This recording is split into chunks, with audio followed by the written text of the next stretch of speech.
You won't last a week living with me." Those were the first words 34-year-old Daniel heard from 32-year-old Claire as he stood outside her large, quiet house with his 6-year-old daughter, Emma, holding a small suitcase in one hand and his daughter's backpack in the other. Claire had a reputation for being impossible to live with.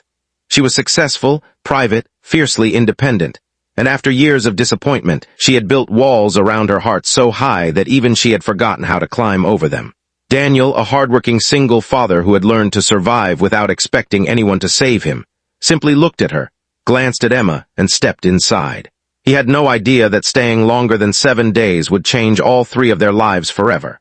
Before we continue, if you believe in kindness, second chances, and the idea that people can heal when someone refuses to give up on them, please like this story, share it with someone who needs hope, and subscribe to Kindness SPAC for more emotional stories. Daniel had accepted the temporary job because he desperately needed a place to stay. His small apartment had become too expensive after his hours were reduced, and he refused to let Emma feel the fear he carried every night. Claire was the owner of a growing design company, and Daniel had been hired to help manage renovations at one of her properties. The arrangement was simple. Daniel and Emma could stay in the guest wing of Claire's home for a few weeks while the apartment he had found was being prepared. But Claire made one thing clear from the beginning. She did not want noise, questions, emotional conversations, or people getting too close. Daniel agreed to everything. He had learned that sometimes pride had to step aside when a child needed security. The first few days were difficult. Claire woke before sunrise, worked late into the night, and ate most of her meals alone. Emma, however, was the complete opposite. She was curious, cheerful, and determined to understand why the woman in the beautiful house always looked as though she were carrying an invisible weight. One afternoon, Emma left a small drawing outside Claire's office. It showed 3 people standing beneath a blue sky. Claire stared at it for several minutes before quietly placing it inside a drawer. Daniel noticed but said nothing. Then came the storm. Rain crashed against the windows one evening while the electricity suddenly went out. Claire hated storms, although Daniel had no idea why. He found her standing motionless near the staircase, her face pale as thunder shook the house. Instead of asking questions, he lit a few candles and made hot chocolate for Emma. When he returned, he noticed Claire sitting alone in the dark. He quietly placed a mug beside her. She looked at it, then at him. For the first time, she did not tell him to leave. The next morning, Daniel discovered that Claire had barely slept. He also noticed an old framed photograph on her desk. It showed Claire as a young woman standing beside her parents. Daniel understood that the photograph meant something, but he respected her silence.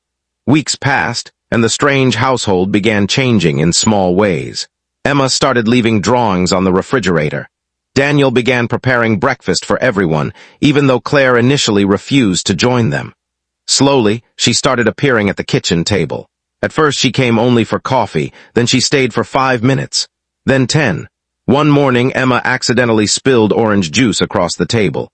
Claire froze, expecting Daniel to panic. Instead, he laughed, grabbed a towel, and helped Emma clean it up.